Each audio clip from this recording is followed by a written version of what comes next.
ಈ ಸಿನಿಮಾದ ಬಗ್ಗೆ ಮೊದಲು ಕನ್ಸ್ಕೊಂಡಿದ್ದೆ ರೋಷನ್.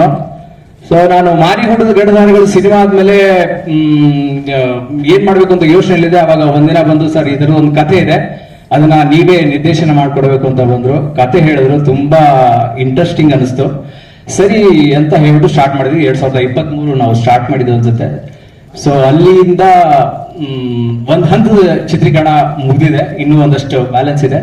ಸೊ ರೋಷನ್, ನಿಮಗೂ ಅಷ್ಟೇ ಈ ಸಿನಿಮಾ ನನಗೆ ಅವಕಾಶ ಕೊಟ್ಟಿದ್ದಕ್ಕೆ ಥ್ಯಾಂಕ್ಸ್. ಹಾಗೆ ಈ ಸಿನಿಮಾದ ಮೂಲಕ ಮೊದಲನೇ ಏನೋ ಫಸ್ಟ್ ಟೈಮ್ ನಾಯಕ ನಟರಾಗಿ ಏನೋ ಸ್ಕ್ರೀನ್ ಮೇಲೆ ಕಾಣಿಸ್ಕೊಂತ ಇದ್ದಾರೆ. Roshan, all the best. So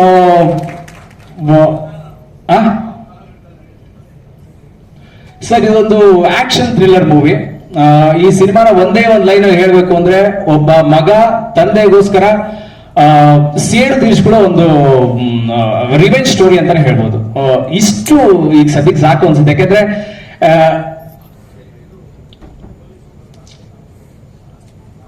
sir, ಇದೊಂದು 1994 ಅಲ್ಲಿ ನಡೆಯುವಂತ ಕತೆ. ಇನ್ನೆಲ್ಲ ಡೀಟೇಲ್ಸ್ ನಾವು ಇನ್ನೊಂದು ಶೂಟಿಂಗ್ ಎಲ್ಲ ಕಂಪ್ಲೀಟ್ ಆದ್ಮೇಲೆ ಎಲ್ಲಾ ಡೀಟೇಲ್ಸ್ ಕೊಡ್ತೀವಿ ಸರ್. ಯಾಕಂದ್ರೆ ನಾವಿವಾಗ ಬಿಡ್ತಾ ಇರೋದೇ ಒಂದು ಚಿಕ್ಕ ಮೂವಿ ಗ್ಲಿಮ್ಸ್. ನಿಜ ಹೇಳ್ಬೇಕು ಅಂದ್ರೆ ನಾವು ಇದು ಬಿಡೋ ಪ್ಲಾನ್ ಇರಲಿಲ್ಲ. ನಿರ್ಮಾಪಕರು ಮತ್ತೆ ಅವರೆಲ್ಲರ ಒತ್ತಾಯದ ಮೇರೆಗೆ ಒಂದು ಚಿಕ್ಕದಾಗಿ ಏನೋ ಒಂದು ಕಟ್ ಮಾಡೋಣ ಅಂತ ಶುರು ಮಾಡಿದ್ರು. ಸೊ ನೀವ್ ಅನ್ಕೊಂಡಾಗ ಇದು ಟ್ರೇಲರ್ ಅಲ್ಲ, ಟೀಸರ್ ಅಲ್ಲ, ಇದೊಂದು ಮೂವಿ ಗ್ಲಿಮ್ಸ್. ತೂಫಾನ್ ಸಿನಿಮಾದ ಒಂದು ಸ್ಪಾರ್ಕ್ ಅಂತಾನೆ ಹೇಳ್ಬೋದು. ಸೊ ನಮ್ಮ ಸಿನಿಮಾ ಹೇಗ್ ಮಾಡ್ತಾ ಇದೀವಿ, ಯಾವ ತರದಲ್ಲಿ ಇದೆ ಅಂತ ಒಂದು ತೋರ್ಸಕ್ಕೋಸ್ಕರ ಮಾಡಿರುವಂತ ಒಂದು ಜಸ್ಟ್ ಒಂದು ಝಲಕ್ ಅಷ್ಟೇ. ಸೊ ಇಷ್ಟು ನಾನು ಸಿನಿಮಾದ ಬಗ್ಗೆ ಹೇಳಕ್ ಇಷ್ಟಪಡ್ತೀನಿ. ಸರ್ ಮುಂಚೆ ಭೈರ್ಯ ಅಂತ ಇಟ್ಟಿದ್ವಿ. ಸೊ ನಮ್ಮ ಸಿನಿಮಾದ ನಾಯಕ ನಟ ಬಂದು ಭೈರ್ಯ ಅಂತ. ಸೊ ಅದೇ ಹೆಸರಿದ್ರೆ ಚೆನ್ನಾಗಿರಲ್ಲ, ಇದಕ್ಕೊಂದು ಬೇರೆ ತಿರುವು ಬೇಕು ಅಂತ ಹೇಳಿ ಈ ತೂಫಾನ್ ಅಂತ ಟೈಟಲ್ ಅನ್ಕೊಂಡ್ವಿ. ಸರ್ ಹಾಗೆ ನಮ್ಮ ಕಲಾವಿದರ ಬಗ್ಗೆ ಹೇಳಬೇಕು. ನಮ್ಮ ಸಿನಿಮಾದ ನಾಯಕ ನಟಿಯಾಗಿ ಅನುಷಾ ರೈ ಅವರು. ಅನುಷಾ ರೈ ಅವರು ನಿಜವಾಗ್ಲೂ ತುಂಬಾನೇ ಹಾನೆಸ್ಟ್ ಆಕ್ಟರ್. ನಿರ್ದೇಶಕರು ಏನ್ ಹೇಳಿದ್ರು ಬೇಗ ತಗೊಳ್ಳುವಂತ ಆರ್ಟಿಸ್ಟ್. ಅನುಷಾ ರೈ, ನಿಮ್ಗೂ ಅಷ್ಟೇ ಥ್ಯಾಂಕ್ ಯು ಸೋ ಮಚ್. ನಾಯಕ ನಟ ಅಂತ ನಿಮ್ಗೆ ಆಲ್ರೆಡಿ ಗೊತ್ತೇ ಇದೆ, ರೋಷನ್ ಅಂತ. ಕನ್ನಡ ಚಿತ್ರರಂಗದ ರೈಸಿಂಗ್ ಸ್ಟಾರ್ ಅಂತಾನೆ ಹೇಳ್ಬೋದು. ಇನ್ನು ಬಿಟ್ರೆ ಪೋಷಕ ನಟರಾಗಿ ಅಶ್ವಿನ್ ಹಾಸನ್ ಅವರಿದ್ದಾರೆ, ಭೀಷ್ಮ ರಾಮಯ್ಯ ಇದ್ದಾರೆ, ಸೂರ್ಯ ಪ್ರವೀಣ್ ಇದ್ದಾರೆ. ಇನ್ನೂ ಒಂದಷ್ಟು ಆರ್ಟಿಸ್ಟ್ಗಳು ಯಾರೋ ಅಯ್ಯಪ್ಪ ಶರ್ಮಾ ಅವರು ಇರ್ಬೋದು, ಆಮೇಲೆ ಬಿ ಸುರೇಶ್ ಇರ್ಬೋದು, ರಂಗಾಯಣ ರಘು ಅವರು ಇರ್ಬೋದು. ಇವರೆಲ್ಲರೂ ಇದ್ದಾರೆ. ಮುಂದಿನ ದಿನಗಳಲ್ಲಿ ನಿಮ್ಗೆ ಗೊತ್ತಾಗುತ್ತೆ ಇನ್ನು ಯಾರು ಕಲಾವಿದರು ಅಂತ. ಇಷ್ಟು ನಾನು ಸಿನಿಮಾ ಬಗ್ಗೆ ಹೇಳಕ್ ಇಷ್ಟಪಡ್ತೀನಿ. ಜೊತೆಗೆ ಕೊನೆಯದಾಗಿ ನಮ್ಮ ಸಿನಿಮಾಗೆ ಬೈಟ್ಸ್ ಕೊಟ್ಟಿರೋರು ಎಲ್ಲರೂ ಒಂದ್ಸರಿ ನೆನ್ಸ್ಕೋಬೇಕು ಅಂತ ಆಸೆ. ಸೊ ತಮ್ಮ ಬಿಸಿ ಸ್ಕೆಡ್ಯೂಲ್ ಅಲ್ಲೂ ನಮಗೋಸ್ಕರ ಫ್ರೀ ಮಾಡಿಕೊಂಡು ಬೈಟ್ಸ್ ಕೊಟ್ಟಿರುವಂತ ಪ್ರತಿಯೊಬ್ಬರಿಗೂ ಈ ವೇದಿಕೆ ಮೂಲಕ ಧನ್ಯವಾದಗಳು ಹೇಳಕ್ಕೆ ಇಷ್ಟಪಡ್ತೀನಿ. ಅರ್ಜುನ್ ಜನ್ಯ ಸರ್ ಆಗಿರ್ಬೋದು, ಸಿಂಪಲ್ ಸುನಿ ಆಗಿರ್ಬೋದು, ನಾಗೇಂದ್ರ ಪ್ರಸಾದ್ ಸರ್ ಆಗಿರ್ಬೋದು, ಕವಿರಾಜ್ ಸರ್ ಆಗಿರ್ಬೋದು, ಪ್ರಮೋದ್ ಅವರಾಗಿರ್ಬೋದು, ಚೇತನ್ ಚಂದ್ರ ಸರ್ ಆಗಿರ್ಬೋದು, ಪ್ರವೀಣ್ ತೇಜ್ ಆಗಿರ್ಬೋದು, ರಿಷಿ ಆಗಿರ್ಬೋದು, ಸೂರ್ಯಣ್ಣ, ಸಾನ್ಯಾ ಅಯ್ಯರು, ಪ್ರತಿಯೊಬ್ಬರಿಗೂ ಮತ್ತೊಮ್ಮೆ ತುಂಬ ಧನ್ಯವಾದಗಳು ಹೇಳ್ತಾ, ಹಾಗೆ ಸೂರ್ಯ ಪ್ರವೀಣ್ ಅವ್ರ ಬಗ್ಗೆ ಹೇಳಲೇಬೇಕು. ಸೂರ್ಯ ಪ್ರವೀಣ್ ಅವರು ಒಂಥರ ನಿರ್ದೇಶಕರ ಸ್ಫೂರ್ತಿ ಚಿಲುಮೆ ಅಂತಾನೆ ಹೇಳ್ಬೋದು. ಯಾಕಂದ್ರೆ ಎಲ್ಲೋ ಒಂದ್ ಕಡೆ ಡೈರೆಕ್ಟರ್ ಇನ್ ಆಗಲ್ಲಪ್ಪ, ಇನ್ನೇನು ಸಾಧ್ಯ ಇಲ್ಲ ಅನ್ನೋ ಟೈಮಲ್ಲಿ ಅವರು ಬೆನ್ ತಟ್ಟಿ, ಸರ್ ಈ ಸಿನಿಮಾ ತುಂಬಾ ಚೆನ್ನಾಗಿದೆ, ಬನ್ನಿ ಸರ್ ನೀವು ಹೀಗ್ ಮಾಡೋಣ ಅಂತ ಕರ್ಕೊಂಡ್ಬಂದು ಸಿನಿಮಾಗೆ ಬೆನ್ನೆಲುಬಾಗಿ ನಿಲ್ಲುವಂತವ್ರು. ಹಾಗೆ ನಮ್ ಸಿನಿಮಾಗೂ ಅದೇ ರೀತಿ ನಿಂತಿದ್ದಾರೆ. ಇದೇ ರೀತಿ ಮುಂದೆನೂ ಇರ್ಲಿ ಅಂತ ಹೇಳಕ್ ಇಷ್ಟಪಡ್ತೀನಿ. ಸೊ ಸೂರ್ಯ ಪ್ರವೀಣ್ ಅವರೇ, ಥ್ಯಾಂಕ್ ಯು ಸೋ ಮಚ್. ನಿರ್ಮಾಪಕರ ಬಗ್ಗೆ ಹೇಳಲೇಬೇಕು. ನಿರ್ಮಾಪಕರು ನಿಜ ಹೇಳ್ಬೇಕು ಅಂದ್ರೆ ಒಂದಿನೂ ಏನ್ ಮಾಡ್ತಿದ್ದೀರಾ, ಏನ್ ನಡೀತಾ ಇದೆ ಯಾವತ್ತೂ ಕೇಳ್ದವ್ರ, ಇದು ಬೇಕಾ, ಸರಿ ಆಯ್ತು ಅಂತ ತರ್ಸ್ಕೊಡೋಂಥವ್ರು. So thank you so much madam, ನಿಮ್ಗೂ ಅಷ್ಟೇ. ಸೊ ಎಸ್ ಸರ್, ಇನ್ನೇನಾದ್ರೂ ಕೇಳಿದ್ರೆ ಕೇಳ್ಬೋದು ಸರ್. ಯಾವ ಹಂತದಲ್ಲಿದೆ ಸರ್? ಒಂದು ಹಂತದಲ್ಲಿ ಚಿತ್ರೀಕರಣ ಮುಗಿಸಿದೀವಿ, ಇನ್ನೂ ಒಂದಷ್ಟು ಬ್ಯಾಲೆನ್ಸ್ ಇದೆ. ಮೋಸ್ಟ್ಲಿ ಇನ್ನೊಂದು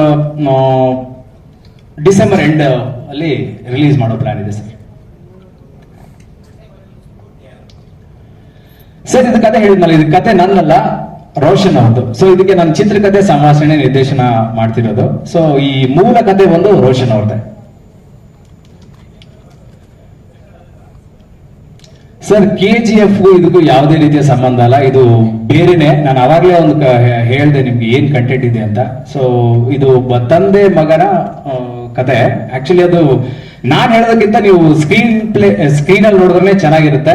ಸೊ ಅದು ಮುಂದಿನ ದಿನಗಳು ನಿಮ್ಗೆ ಗೊತ್ತಾಗುತ್ತೆ ಹೇಗಿದೆ ಅಂತ. ಸರ್ ಅದನ್ನೇ ನಾನು ಹೇಳ್ತಿರೋದು, ಶೂಟಿಂಗ್ ಎಲ್ಲ ಕಂಪ್ಲೀಟ್ ಆದ್ಮೇಲೆ ಖಂಡಿತ ನಾನೇ ಹೇಳ್ತೀನಿ. ಉಗ್ರ ಪ್ರವೀಣ್ ಸರ್ ದಯವಿಟ್ಟು ವೇದಿಕೆ ಮೇಲೆ ಬರ್ಬೇಕಂತ ರಿಕ್ವೆಸ್ಟ್ ಮಾಡ್ತಾ ಇದ್ದೀನಿ. ನಿರ್ಮಾಪಕರು ಎಲ್ಲ ಮಾಧ್ಯಮ ಮಿತ್ರರ ಪಾದಕ್ಕೆ ನಮಸ್ಕಾರ. ಮತ್ತೆ ದೇಶವನ್ನು ಕಾದು ವಾಪಸ್ ಇವಾಗ ಒತ್ತೆ ಇಟ್ಟು ಬಂದಂತ ಎಲ್ಲ ನನ್ನ ತಮ್ಮರಿಗೆ ಅವ್ರ ಪಾದಕ್ಕೆ ನಮಸ್ಕಾರ. ಹಾಗೆ ಎಲ್ಲ ಕನ್ನಡ ಜನತೆಗೆ ಅವ್ರಿಗೆ ನನ್ನ ಸಾಷ್ಟಾಂಗ ನಮಸ್ಕಾರಗಳು. ಇವತ್ತು ನಾವು ಒಂದು ಗ್ಲಿಮ್ಸ್ ಅಂತ ನಾವು ಟ್ರೇಲರ್ ಲಾಂಚ್ ಮಾಡ್ಬೇಕಂತಾನೆ ಇದು ಮಾಡಿದ್ವಿ. ಬಟ್ ಒಂದೇನೋ ಒಂದು ಜಲಕ ಇದು ಮಾಡ್ಬೇಕಂತ ಅಲ್ಲಿದು. ಬಟ್ ಇವತ್ತು ಏನ್ ಮಾತಾಡ್ಬೇಕು ಏನು ನನ್ಗೆ ಏನೂ ಗೊತ್ತಾಗ್ತಾ ಇಲ್ಲ. ಅಲ್ಲಿ ಬಂದ್ ನೋಡಿದ್ರೆ ಅಲ್ಲೆಲ್ಲ ರೌಡಿನ ಕಾಣ್ತಾ ಇದ್ದಾರ್ರಿ ಅವರು, ರೋಷನ್ ಅವರು. ಆದ್ರೆ ಎಷ್ಟೋ ದಿನದ ಕನಸುಗಳು ರೀ ನಮ್ದು. ಏನ್ ಮಾಡ್ಬೇಕು ಏನಿಲ್ಲ, ಎಲ್ಲ ಅವಮಾನಗಳು ಎಲ್ಲ ಹೊತ್ತು ಅವೆಲ್ಲ ಮೆಟ್ಟಿ ನಿಂತು ಬಿಡು. ಏನೋ ಬೇಡ ಅಂತ ಲಾಸ್ಟ್ ಮೂಮೆಂಟಿಗೆ ಬಂದಾಗ ಈ ಒಂದು ಬೆಳಕು ನನ್ನ ದಾರಿಗೆ ಬಂತಿದ್ದು. ಒಂದ್ ಯಾವುದೋ ಕೆಲಸದಲ್ಲಿ ಹೋದಾಗ ನನಗೆ ರೋಷನ್ ಅವ್ರು ಭೇಟಿ ಆದ್ರೆ ಅವ್ರು ಅದ್ಭುತ ಕಲಾವಿದರು. ಅವರಂತ ಕಲಾವಿದರಿಗೆ ನಾನು ನಿರ್ಮಾಪಕಿ ಆಗಿದ್ದು ನನ್ನ ಪುಣ್ಯ. ಮತ್ ಇನ್ನೊಂದು ನನ್ನ ವಿಷಯ ಹೇಳ್ಬೇಕಾದ ವಿಷಯ, ಅಂತ ಶ್ರಮಜೀವಿ ಇವರು ಎಲ್ಲ ನಮ್ಮ ಟೀಮು ಒಂದು ದಿನ ಮೇಡಮ್ ನಾನು ಅದನ್ನ ಮಾಡ್ಬೇಕಾ ಇದನ್ನ ಮಾಡ್ಬೇಕು ಏನಿಲ್ಲ, ಎಲ್ಲ ಅವ್ರ ನಾನು ಬಂದ್ ಇವತ್ತು ಇಷ್ಟು ಹೆಮ್ಮೆಲೆ ಮಾತಾಡ್ಬೇಕಂದ್ರೆ ಎಲ್ಲ ಕ್ರೆಡಿಟ್ ಇವ್ರಿಗೆ ಸಲ್ಬೇಕು. ಇನ್ನೊಂದು ವಿಷಯ ನಾನು ಎಲ್ಲರಿಗೂ ಹೇಳ್ಬೇಕು, ನಾನು ಸ್ವಲ್ಪ ಈ ವಿಷಯದಲ್ಲಿ ಸ್ವಾರ್ಥಿನೇ. ನನ್ಗೆ ಯಾವತ್ತಿದ್ರು ಚಿಕ್ಕವಳಿದ್ದಾಗಿಂದ ಕನ್ನಡ ಮೇಲೆ ಬಹಳ ನನಗೆ ಪಂಚಪ್ರಾಣ. ನನ್ನ ಉಸಿರು ಇರೋ ತನಕನೂ ನಾನು ಬರೀ ಕನ್ನಡ ಮಾತ್ರ ನಿರ್ಮಾಪಕಿ ಆಗ್ತೀನಿ ವಿನಃ ಬೇರೆ ಯಾವ ಭಾಷೆಯಲ್ಲಿ ನಾನು ನಿರ್ಮಾಪಕಿ ಆಗಲ್ಲ. ಎಲ್ಲ ನೀವು ನಾನು ಎಲ್ಲರಿಗೂ ಕೈ ಮುಗಿದು ಕೇಳುದು ಒಂದೇ ಅಂದ್ರೆ ಬೆಳೆಸ್ರಿ, ಬಡವ್ರ ಮಕ್ಕಳನ್ನ ಬೆಳೆಸ್ರಿ. ತಂದೆ ತಾಯಿ ಇಲ್ಲದ ಮಗ ನಾನು ಒಂದು ವಜ್ರ, ಆ ವಜ್ರವನ್ನು ಎಲ್ಲಾರು ಕನ್ನಡಕ್ಕೆ ಮೀಸಲಿಟ್ಟಿನಿ, ಅವ್ರ ಮಡಿಲಲ್ಲಿ ಹಾಕಿನಿ, ಬೆಳೆಸ್ರಿ ಎಲ್ಲಾರು. ಎಲ್ಲರಿಗೂ ನಾನು ಕಳಕಳಿಯಿಂದ ಕೇಳೋದು, ಕನ್ನಡ ಅಭಿಮಾನಿಗಳು ಬಹಳ ಪುಣ್ಯವಂತ. ನಾವು ಇಲ್ಲಿ ಹುಟ್ಟಬೇಕಾದ್ರೆ ನಾವು ಬಹಳ ಪುಣ್ಯ ಮಾಡಿದ್ದೀನಿ. ನಾನು ಉಸಿರಿರೋ ತನಕನೂ ನಾನು ಯಾವತ್ತಿದ್ರು ಚಿರಋಣಿ. ಎಲ್ಲರಿಗೂ ನನ್ನ ನಮಸ್ಕಾರ. Thank you madam.